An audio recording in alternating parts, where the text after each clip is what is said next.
Onyx Radio. Tadi berada di kantor pemerintah Kota Balikpapan bersama dengan keempat narasumber yang bakal ngobrol langsung dengan mereka selama kurang lebih 1 jam ke depan. Baik, kita kenalan dulu dengan narasumber kita pagi ini, sahabat Onyx. Yang pertama adalah beliau Ketua Gugus COVID-19 sekaligus Wali Kota kita tercinta, Bapak Rizal Effendi, Sarjana Ekonomi. Selamat pagi, Pak. Pagi. Balik mikrofonnya, Pak. Ya. Gimana kabarnya hari ini, Pak? Ya, alhamdulillah, mudah-mudahan sehat selalu. Itu juga warga kota yang mencintai dan mendengar radio ini. Terima kasih, Pak. Selanjutnya kita ada Koordinator Bidang Pengamanan dan Penegakan Hukum Gugus Tugas atau beliau adalah Kasatpol PP Balikpapan, Bapak Zulkifli.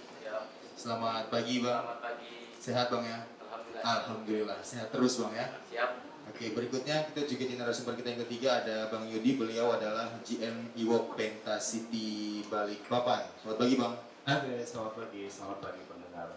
Gimana kabar hari ini? Sehat, Bang? Alhamdulillah. Alhamdulillah. Harus selalu sehat ya. Harus selalu sehat. Seperti ini. Ya. Siap. Di samping beliau juga sudah ada Pak Aris. Beliau juga GM dari Plaza Balikpapan. Selamat pagi, Pak. Selamat pagi. Selamat pagi. Waalaikumsalam warahmatullahi wabarakatuh. Pertanyaan yang sama seperti ketika narasumber, kabarnya gimana, Pak? Alhamdulillah sehat semua. Sehat. Baik, keempat narasumber kita pagi ini sahabat Onyx yang bakal ngobrol dengan Rega dalam segmen kita kali ini di Onyx pagi-pagi, namanya Sersan Ngopi, Pak. Serius santai ngobrol pagi-pagi. Iya, ya. Ini kita adakan setiap hari Rabu jam 9. Kita bakal ngobrol-ngobrol dengan beberapa narasumber berbicara soal apa yang terjadi di Kota Balikpapan lebih khususnya.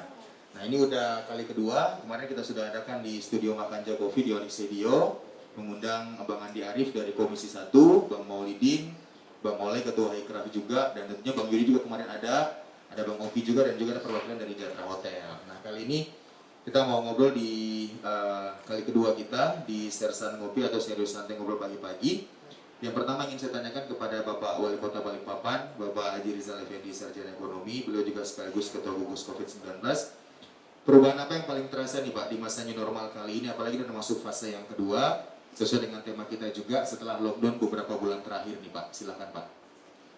Ya, terima kasih pendengar Radio Onyx yang saya hormati. Ya, tentu kita sudah merasakan, mendengar, melihat ya berbagai hal terjadi di seluruh dunia dalam kondisi yang sama.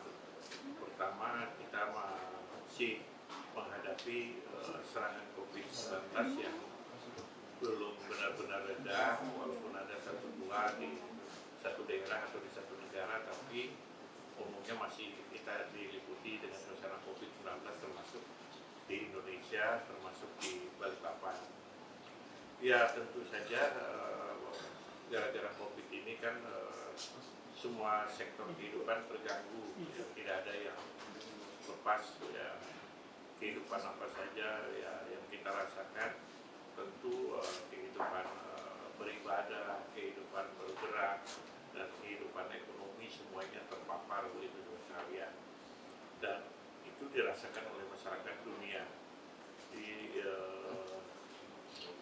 Akhirnya masyarakat dunia yang ketiga adalah sampai sekarang kan belum ditemukan nih Formula. ya formulanya atau obatnya atau antivirusnya, walaupun Menteri Pertanian lagi semangat memperkenalkan minyak angin eukaliptus itu, tapi kan harus kita akui seluruh dunia masih belum bisa menemukan antivirusnya. Lalu karena keadaannya seperti itu, kalau ini dibiarkan terus berlarut, maka kehidupan kita ambruk semuanya. Tidak bisa berjalan, Pak, ya? Tidak bisa berjalan, maka muncullah awalnya Bapak Presiden Jokowi dengan narasi berdamai atau berdampingan dengan COVID-19. Lalu belakangan itu dihaluskan lagi dengan istilah new normal life atau kehidupan baru gitu ya, atau ada yang adaptasi kebiasaan baru itu. Ya. Itulah yang konsep itu sebenarnya adalah kesimpulan dari situasi yang kalau kita habis-habisan di COVID-19 ini bisa ambruk semua sektor kehidupan. Nah, sehingga dilakukanlah langkah-langkah relaksasi, ya, lalu muncullah normal life, ya kita harus berlapang dada, kita harus menerima kenyataan bahwa di samping kita ada namanya COVID-19. Tapi supaya kita jangan terpuruk, maka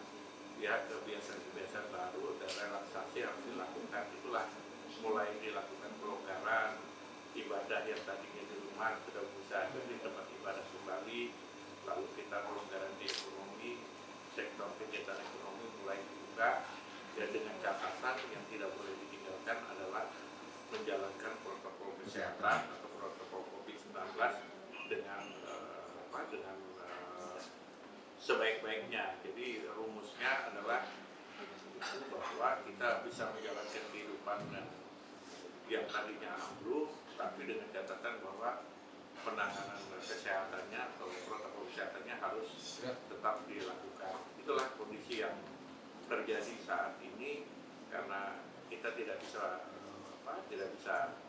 lepas dari situasi yang bahwa COVID-nya belum bisa kita selesaikan. Sehingga itulah new normal life atau kebiasaan baru yang banyak hal-hal yang tadinya kita tidak lakukan masif, tadinya kita tidak pernah lakukan juga, sekarang harus dilakukan dan itu dilakukan oleh seluruh masyarakat dunia. Semua melakukan seperti itu.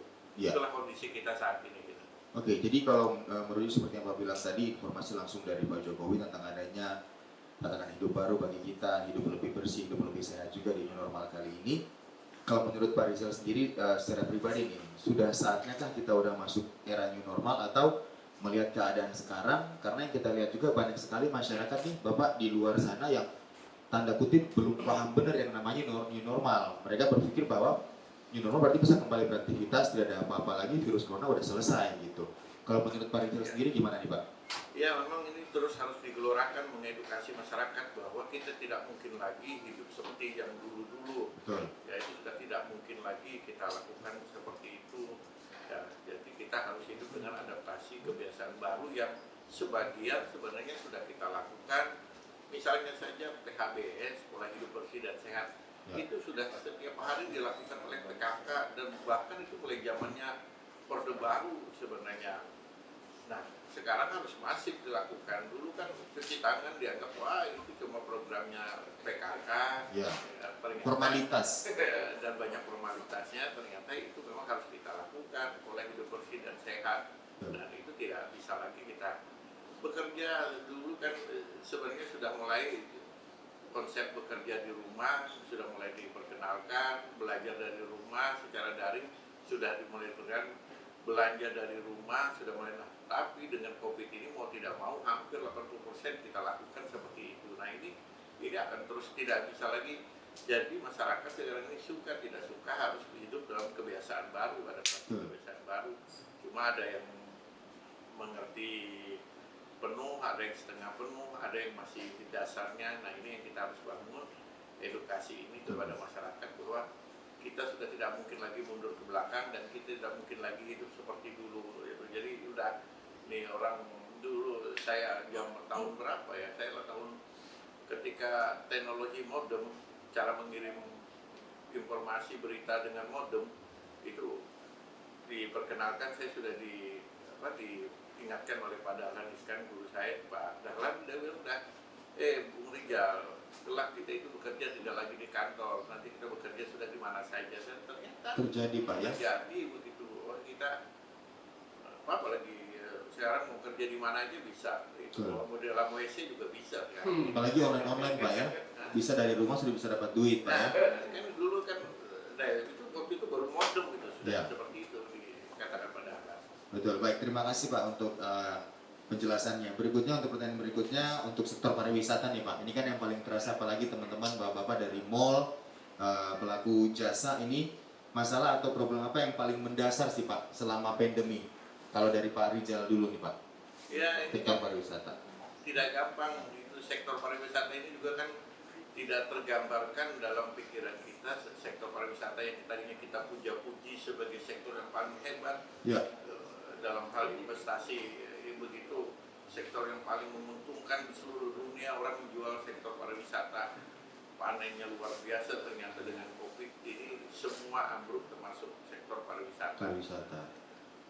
Ini memang tidak gampang karena harus menormalkan kembali. Begitu kan orang sekarang misalnya sudah mulai dibuka pelonggaran, orang bisa berkunjung ke tempat wisata, belum tentu orang juga datang. Orang masih mikir juga, jangan-jangan aku datang nanti kena aku. Ada apa-apa lagi Pak ya? Gampang juga. Jadi ya memang ini harus bertahap juga, tidak bisa sektor pariwisata walaupun sudah mulai dibuka, penerbangannya udah ada begitu.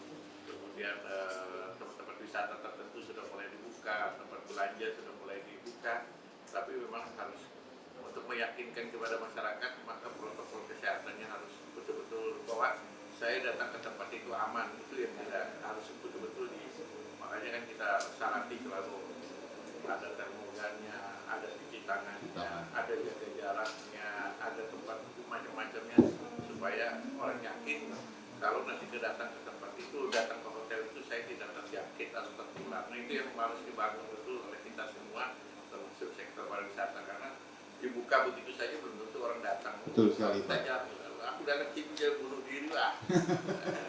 Banyak yang dipikirkan Pak ya. Kalau dari Pak Aris sendiri melihat nih dari Plaza Balikpapan sendiri nih, karena udah melakukan regulasi dari pemerintah, apalagi sekarang tema kita adalah masuk ke fase yang kedua. Beberapa fasilitas umum di Kota Balikpapan juga alhamdulillah sudah mulai dibuka untuk umum. Dan seperti yang Pak Rijal sampaikan tadi, mungkin udah dibuka tapi beberapa orang masih belum berani nih Pak untuk datang ke sana, apalagi yang punya anak kecil. Kalau dari Plaza Balikpapan sendiri melihat ini seperti apa sih Pak Aris? Iya, kami dari Pasar Balikpapan kita tetap mengikuti regulasi yang sudah ditetapkan oleh pemerintah kota dan juga Rizal.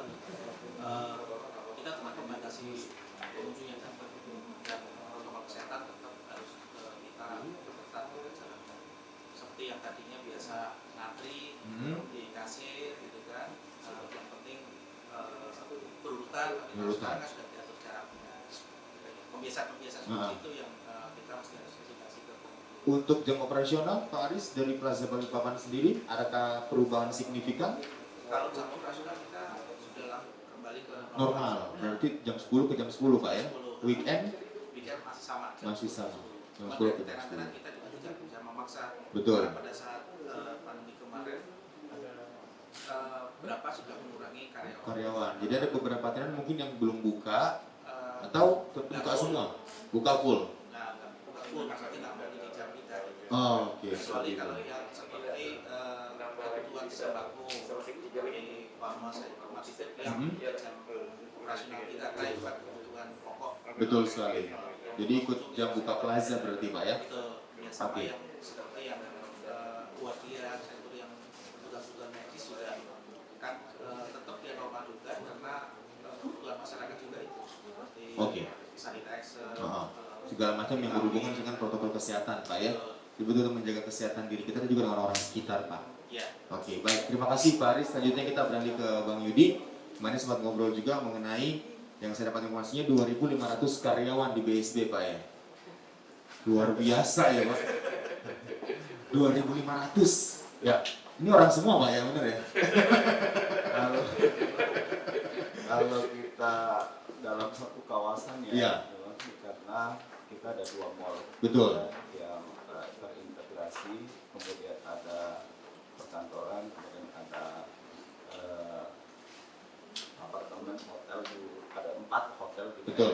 Gitu ya. Nah, sektor yang paling terkena dampak pastinya adalah sektor rumah tangga, di mana mall juga sebenarnya penyedia kebutuhan rumah tangga. Benar. Nah, kalau kemarin itu kita hitung yang memang 2.500 ya. ada 2 itu mulai dari penjaga toko sampai karyawan mallnya Sampai parking sampai semua. parking, housekeeping, Housekeeping. security itu lebih 2.000. Lebih 2.000 ya. Wow. Luar biasa ya. Hmm. Artinya dengan penghasilan yang memang penghasilannya rata-rata UMP. UMR. Betul. Begitu pas terkena dampak kemarin ya untuk bertahan hidup itu luar biasa sih. Ada pengurangan nggak sih Pak? Ada beberapa dari tenan yang melakukan perubahan sama seperti Pak Aris tadi sampaikan. Ada beberapa yang memang mengalami perubahan. Kenapa juga kita merubah jam operasional kita hanya membuka dari jam 12 sampai jam 8 malam. Betul. Itu untuk memberi melihat kondisi tenan yang memang hanya memasukkan 1 shift. Gitu. Dengan pertimbangan jumlah customer yang datang juga masih sangat Minim. gitu, sehingga kita mengatur jam premium mana nih orang meningkat datang, ya kita hitung ya udahlah dari data yang kita amati jam 12 sampai jam 8 malam. Nah kita lihat ya kemarin ada data yang menarik tuh, begitu pas lihat dari data parkir ya, justru 60% orang yang parkir di kawasan BSD itu Karyawan. 1 jam, jadi nggak lebih dari 1 jam. Oh. 60%. Gitu.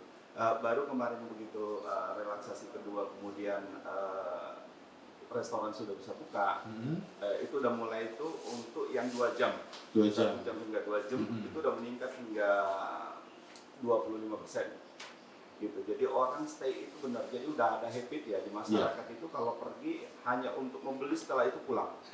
Jadi keluar buat betul-betul kebutuhan. Ya, kebutuhan gitu. Heeh. Nah, ini ada kemungkinan ada perubahan lagi, nanti kita amati di akhir Juni, karena saya baru dapat kabar kemarin hari Selasa di berita bahwa serentak di seluruh Indonesia bioskop udah buka per tanggal 29. Nah, kemungkinan stay-nya itu mungkin akan bertambah. Ya, kita akan lihat juga nanti Ya. protokol kesehatannya Pak ya. Betul Karena kan sekali. kalau mau lihat kan sistemnya dari mall untuk tenant sendiri kan punya peraturan sendiri nih Pak Bang Yudi ya. Ya. Untuk dari bioskop Betul. seperti itu kan. Betul. Jadi harapan kita semoga saja ini berjalan dengan baik juga. Ya, dari mall-mall Amin. juga bisa terus menerapkan protokol kesehatan seperti itu ya Pak Rijal ya. Amin. Oke, terima kasih Bang Yudi, Pak Aris, Pak Rijal, dan ini sebentar saya mau ngobrol dengan Bang Zulkifli, tapi sebentar Bang, kita break dulu. Setelah ini kita bakal ngobrol karena masih banyak pertanyaan yang bakal kita sampaikan. Saat lagi saya tetap di sini bersama Rega Dinata di Sersan Ngopi, serius santai ngobrol pagi-pagi. Onyx Radio. Mari sini pengalaman lagu JFM Inspiring Your Life, masih barengan Rega Dinata dan juga tempat narasumber kita di Sersan Ngopi, serius santai ngobrol pagi-pagi. Kita udah ngobrol dengan Pak Rijal selaku Ketua Gugus Covid-19 dan juga beliau adalah Wali Kota Balikpapan. Sempat juga ngobrol dengan Bang Yudi dari IWOK, beliau dari General Manager, dan juga ada Pak Aris, GM dari Plaza Balikpapan. Selanjutnya kita mau ngobrol dengan Bang Zulkifli nih. Tadi udah nungguin waktunya nih, nanya Bang, saya kapan diajakin ini nih? Saatnya Bang Zul ngomong nih. Bicara soal beliau adalah koordinator bidang pengamanan dan penegakan hukum gugus tugas nih Bang ya. Beliau juga kesehariannya selaku Kasat Pol PP Balikpapan. Siap. Kita lihat belakangan ini kan juga sudah mulai ditegakkan yang namanya new normal di masa pandemi kayak gini, terus sudah masuk fase kedua nih Bang. Kalau melihat di masyarakat sendiri dari kacamata Satpol PP nih, seperti apa sih masyarakat untuk melihat new normal ini Bang? Memang saya membantu Pak Wali di gugus tugas di bidang penegak hukum dan Pengamanan? pengamanan, karena Pak Kapolres dan Pak Dandim selaku wakil beliau Wakil beliau. Pak Wali, saya di bidangnya, di bidang PAM dan regulasinya. Regulasi. Jadi memang secara umum kita amati, kita memang lapangan, bahkan kemarin Pak Wali bersama gugus tugas ini ya, unsur Forkopimda ini turun langsung gitu loh, untuk memastikan sampai sejauh mana tingkat kedisiplinan masyarakat dalam menerapkan protokol kesehatan. Betul. Karena seperti arahan Pak Wali tadi kan, bahwa di dalam new normal ini sebenarnya adalah bagaimana masyarakat bisa disiplin Ya. untuk bisa menerapkan protokol kesehatan ini di berbagai sektor kehidupan. Betul. Yang perlu satu sepakatnya seperti itu. Nah, sejauh ini memang kesulitan kita sebenarnya satu di masyarakat kita ini. Kalau kita evaluasi bersama dengan teman-teman baik Polres maupun Kodim, itu untuk masker tuh sudah alhamdulillah sudah bagus. Ya. Ke disiplinan masyarakat kita. Tetapi yang paling sulit itu jaga jarak. Ya, padahal di dalam kita pelajari ya berbagai referensi dalam protokol kesehatan ini, yang paling terpenting adalah sebenarnya masker dan jaga jarak. Betul, itu yang utama Pak. Kalau kita tidak pakai masker tetapi kita masih menjaga jarak, itu masih aman. Ya. Dan atau sebaliknya, kalau kita Pakai masker. ya terlanggar jaga jaraknya tidak aman, tapi kita masih pakai masker itu masih aman. Yang berikutnya cuci tangan ini seperti Pak Wali tadi sebenarnya udah budaya sejak lama. Ya. Ini juga tinggal kita menghabitkan kembali masyarakat kita untuk bisa hidup sehat di HBS. Sorry Bang, ini tak potong. Jadi kalau dari Satpol PP sendiri, dari Bang Zulkifli dan teman-teman juga, cara mengedukasi paling gampang di masyarakat seperti apa sih yang sudah selama ini Bang Zulkifli dan teman-teman lakukan ke masyarakat Kota Balikpapan Bang? Iya. Jadi begini, yang pertama kita memang edukasinya langsung dengan ya halo kita seperti itulah yang keliling. Menyapa langsung. Siaran keliling. Oh, siaran keliling. Itu ada itu berjalan terus sampai saat ini kita bergiliran, Ya. kita shift-shiftan, ada yang malam, bergerak malam, ada yang siang hari. Itu tetap kita lakukan. Mengingatkan. Sebenarnya masyarakat itu udah tahu, tapi perlu diingatkan terus. Diingatkan terus supaya biasanya misalnya kegiatan olahraga yang kita temuin ya. Yang paling banyak di Balikpapan ini kumpul-kumpulnya yang kita selalu ingatkan pertama di area publik, kegiatan olahraga itu selalu kita ingatkan. Kemudian juga di anak-anak muda kita yang milenial yang besok kumpul-kumpul di kafe. Sampai Pak Wali kemarin turun langsung. Kalau tidak bisa begini, nanti kita bubarkan, lebih baik kita tutup daripada berbahaya. Itu Ini Pak, kan- karena kalau saya lihat juga beberapa tempat masih ada yang tidak melakukan protokol kesehatan itu, Iya Pak. benar, iya. Nah, Ah. jadi kita juga berlapis lah. Ini tim saya itu gabungan, sekali-sekali kita gabungan dengan TNI Polri, sekali-sekali kita turun, Musbida juga turun. Bahkan kita bentuk tim sendiri dari Dinas Kesehatan itu sudah bentuk tim yang namanya tim pemantauan. Jadi Budio oleh Dinas Kesehatan itu punya tim pemantauan sampai tingkat kelurahan. Ya. Jadi ini selalu mengedukasi, mengingatkan, mengingatkan. Nah, kami titip sebenarnya gini. Kalau kami petugas juga bagaimanapun terbatas Ya. untuk mengawasi Balikpapan dan 24 jam kan. Nah, kami titip sebenarnya ini di seluruh edaran Bupati itu jelas arahannya bahwa setiap unit usaha, unit kegiatan masyarakat yang sudah direlaksasi itu memiliki, kalau dia nol itu kita mintakan gugus tugas internal itu ada masing-masing unit usaha. Nah, untuk usaha kecil, kafe, restoran yang kecil, yang angkringan itu petugas minimal 1 orang. Jadi ada tugas khusus yang betul-betul memastikan bahwa di unit usaha saya ini ada protokol kesehatannya jalan. Dan ini juga harus berani mengingatkan pelanggannya, jangan takut. Ini Polri juga udah akan di lapangan. Jangan takut nanti unit usaha tidak didatangin pelanggan karena risih ditegur kan. Betul. Jangan. Ini demi kebaikan kita bersama Betul, harus Pak. berani. Bahkan saya bilang yang paling sulit kita adalah menahan, misalnya di dalam relaksasi kita kan jelas regulasinya, arahan kita seluruh kapasitas usaha itu untuk menghindari kerumunan tadi Ya. jaga jarak, kita hanya mengizinkan 50% ya Bali ya, tidak lebih 50% dari kapasitas ruangan. Oke. Nah, sehingga yang disinilah peran tadi petugas gugus tugas yang dimiliki oleh masing-masing teman-teman usaha di lapangan Apakah itu berhasil, untuk Pak? mengingatkan. Ada yang berhasil, ada tidak, ada sampai berapa unit kami panggil kemarin. Nah, Karena setelah kita lihat, wah ternyata tidak jalan berhasil. nih. Tidak Iya. jalan. Ada beberapa yang kami panggil kemarin. Kami ingatkan lagi dan bilang ini kami tidak segan kalau memang selalu berulang tidak bisa melaksanakan, kita stop dulu Betul. sampai kita ada komitmen baru Ya. kita bisa buka lagi. Saya bisa Harus sampai ke tegas sana seperti ya. itu ya, Pak. Iya bisa, insya Allah kita sampai ke sana. Karena buat kebaikan bersama. Oke, Iya. Pak tadi sempat nyinggung masalah regulasi nih, Pak. Iya. Ini juga sebenarnya ini yang kami rasakan para pekerja event juga event kreatif Pak, lebih tepatnya untuk sektor untuk regulasi dan juga SOP nih. Apa sih yang sebenarnya harus menjadi dasar nih, Pak? Menjadi dasar atau poin utama bagi teman-teman pekerja seni di Balikpapan untuk mengajukan regulasi atau SOP ke pemerintah kota yang ingin teman-teman ingin mengadakan kegiatan nih. Iya. Baik, izin Pak Wali. Ya, Silakan, Pak. Iya, Monggo, Pak. Jadi begini, kita beberapa sudah relaksasi, kita memang selalu ada komunikasi yang baik antara kami di gugus tugas dengan teman-teman yang pemangku kepentingan di lapangan. Betul. Seperti misalnya di relaksasi pertama, kita dengan penyelenggara rumah ibadah, Pak Wali berapa kali mengumpulkan mereka bermusyawarah. Jadi tidak sepihak Pak Wali menetapkan. Pasti. Karena gugus tugas Pak Wali sebagai gugus tugas juga supaya jangan sampai apa yang kebijakan beliau tidak jalan di lapangan. Nah, Nanti sia-sia. Akhirnya beliau memang selalu mengambil kebijakan, mengumpulkan dulu, memberi penjelasan dan sebagainya. berembuk. Nah, rembuk dulu. Itu di sektor kehidupan agama saja beliau sampai memanggil sampai tingkat-tingkat yang di lapangan. Kemudian juga relaksasi yang ekonomi yang tadi yang angkringan, usaha restoran terus kita kumpulkan lagi. Inilah kebijakan yang kita berikan, komitmennya di lapangan nanti dilaksanakan itu. Nah, kemarin yang kedua sama, yang mau juga Pak Karisia, Pak Bang Yudi, kita kumpul dulu. Inilah yang akan bakal kita turunkan. Nah, ini nanti rencana kita di relaksasi ketiga memang begini, dalam relaksasi ini memang ada tiga lembaga yang kita jadikan acuan. Yang pertama tentu saja yang dari gugus tugas pusat.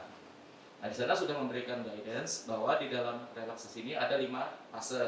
Oke. Nah, dia terakhir nanti fase kelima itu di dalam jadwal mereka itu di awal Agustus itu udah bisa buka semuanya. Awal Agustus. Awal Agustus itu sebenarnya jadwal gugus tugas pusat udah bisa buka semuanya, tetapi Berarti ini fase ketiga dalam bulan Juli juga, Pak? sebenarnya 5 fase ini udah di fase keempat kalau jadwal mereka. Oh, Sudah, oke. tapi kita di Balikpapan tentu saja melihat lokal lagi kan, melihat kondisi lokal lagi, kebijakan Pak Wali sebagai gugus tugas. Nah, kedua kita melihat regulasi yang diturunkan oleh Kementerian Sektoral. Misalnya Kementerian Olahraga bikin sendiri juga. Oke. Ada kebijakan sendiri. Nah, ini alhamdulillah kita sudah dapat, baru turun kalau 2 hari yang lalu itu ada sudah diturunkan untuk relaksasi di bidang ekonomi kreatif. Nah, alhamdulillah ini angin segar bagi kita dalam artian dukungan yang sangat menyemangati kita. Insya Allah saya akan nanti lapor dari itu ke Pak Wali apa-apa saja yang sudah ditetapkan di ekonomi kreatif.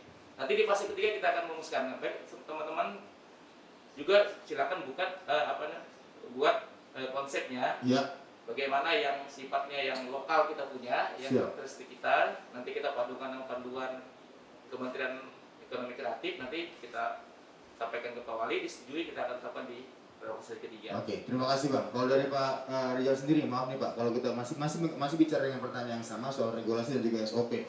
Karena begini, ada pertanyaan di luar teman-teman event, teman-teman IO ini kan banyak nih Pak di balik papan Pak. Kalau teman-teman semua disuruh buat regulasi, datang ke sini untuk bisa sharing dengan pemerintah kota, apakah itu tidak makan waktu yang banyak Pak? Kalau dari pandangan Bapak sendiri gimana nih Pak untuk regulasi dan juga SOP? Ya kan, kalau tidak ada salahnya teman-teman di EO misalnya berkumpul lalu membuat kesepakatan. Nah, kesepakatan itu yang disampaikan kepada tim gugus tugas, jadi kita tinggal melengkapi atau mengingatkan, oh ini bisa dikembangkan, ini mungkin harus diperhatikan lagi, seperti itu kan.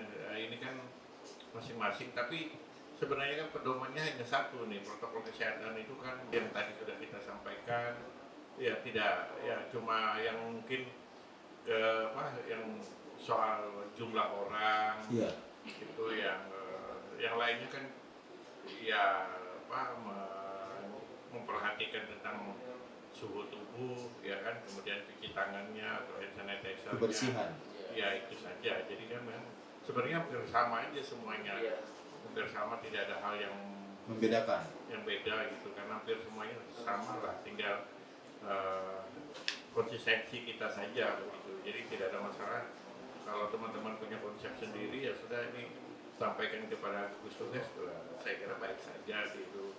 Kita oke saja sepanjang ternyata itu udah protokol kesehatannya gitu. Hanya mungkin yang perlu diingat ya, kalau nanti suatu saat, tapi tentu tidak kita harapkan di satu kegiatan ternyata itu muncul ada yang terkonfirmasi positif, maka tim gugus tugas bisa punya kebijakan untuk menutup gitu ya. Untuk sementara itu ya di mall, di mana saja. Kalau ada hal perkembangan di pasar, kalau kita anggap ini signifikan, berbahaya, kalau tidak ada. Ini kan kemarin kita di kilang Pertamina, di RDMP, setelah kita bertemu dengan kilang Pertamina bahwa ternyata di perkantorannya sekarang cukup banyak, akhirnya sekarang kilang Pertamina di perkantoran semua ditutup sekarang. Mereka semua bekerja di rumah sambil kita sterilisasi dulu perkantorannya supaya ini bisa kembali, ya penutupan itu bisa 3 hari, bisa 7 hari, bisa 2 minggu, 2 minggu, tergantung. Nah, itu yang kita minta agar diperhatikan. Jadi jangan sampai ada penutupan gara-gara di situ kan kita tidak mau. Begitu ada satu itu kan punya potensi untuk menulari yang lain. Nah, itu yang kita cegah. Ya, ini kan setiap ada satu kita langsung tracing atau kita langsung periksa orang di sekitarnya nih. Ya, itu kejadian kemarin kita tutup juga satu perusahaan di Saripudin Yus dekat rumah dinas saya itu 6 orang yang terkena. Mulai supir, satpam sampai orang dalam kantornya. Nah, itu kan bahaya. Berbahaya sekali Pak jadinya ya. Itu yang mungkin, jadi kalau satu saja kena memang harus ada langkah yang harus kita gitu. Itu saja mungkin yang perlu diwaspadai. Iya. Oke Pak, selanjutnya kalau untuk pelaku kegiatan event yang ingin mengerjakan event atau ingin mengadakan event, perlu surat nggak sih Pak dari Dinas Kesehatan Pak? Izin dari surat kesehatan, Dinas Kesehatan Pak. Sebenarnya bukan izin lah, rekomendasi lah, gitu ya. Oh, tapi rekomendasi. kita juga bisa mempertimbangkan apakah nanti misalnya penyelenggara eventnya juga harus dirapid dulu untuk menghindari jangan sampai nanti ternyata penyelenggara eventnya yang menyebarkan virus.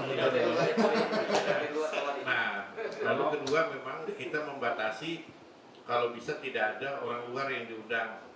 Ya, nah benar-benar kan, ya ini kan nanti ada pilkada, dalam regulasi pilkada saja tidak boleh mendatangkan artis dari luar gitu. Itu kan karena yang dari luar ini kan rawan, karena yang dari luar ini semuanya daerah merah semua. Sekali lagi kan saya bilang kita dari Jakarta sudah banyak yang menularkan dari Jakarta itu di Balikpapan, dari Surabaya, dari Makassar, dari Banjarmasin itu semua yang kena di Balikpapan ini semua dari 4 daerah itu yang memang daerah merah itu. Itu yang kita sehingga kita dalam hal orang acara hajatan perkawinan juga kita beritahu sebaiknya keluarga dari luar tidak diundang. Nah itu cukup diberi lewat virtual saja menyaksikan, jangan diundang karena kita tidak pengalaman setiap yang kena di Balikpapan semuanya pasti lewatnya dari luar kota ya. Yang 6 orang yang kena di perusahaan itu awalnya dari temannya yang dari Berau. Nah, jadi jangan sampai terjadi hal yang sama kembali ya Pak, itu yang kita jaga.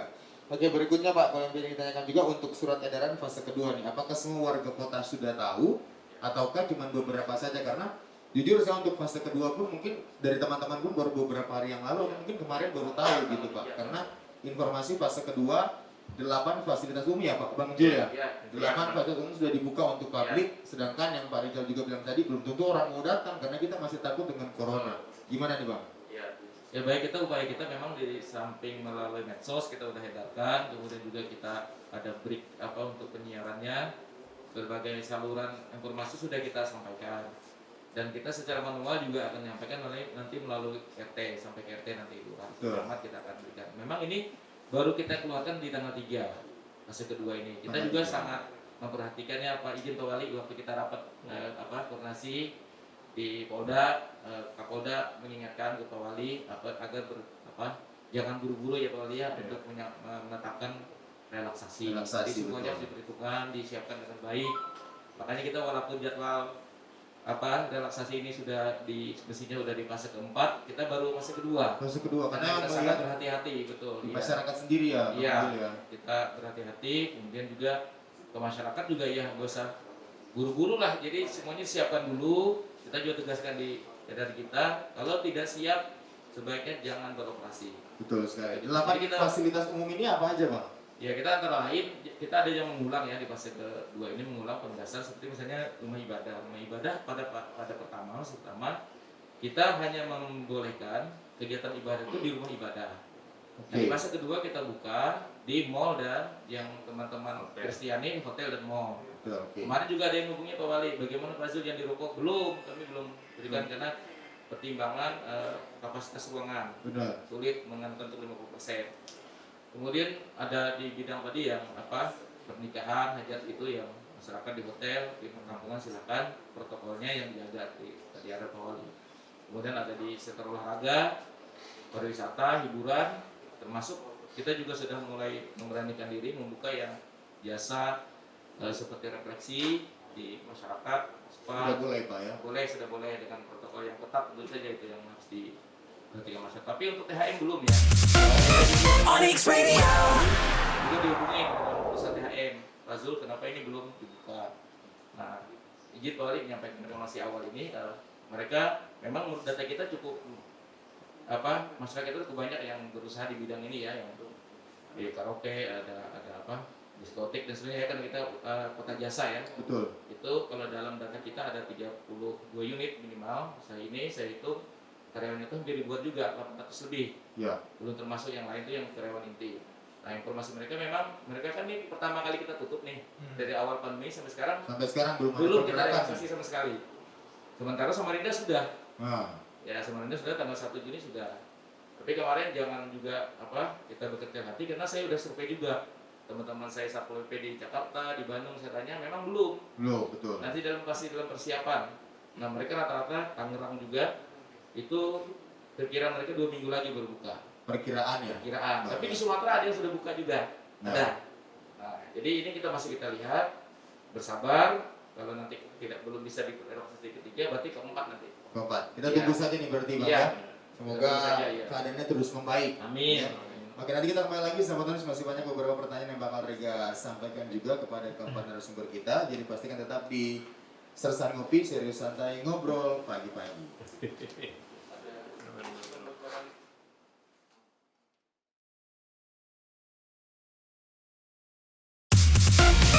Onyx Radio.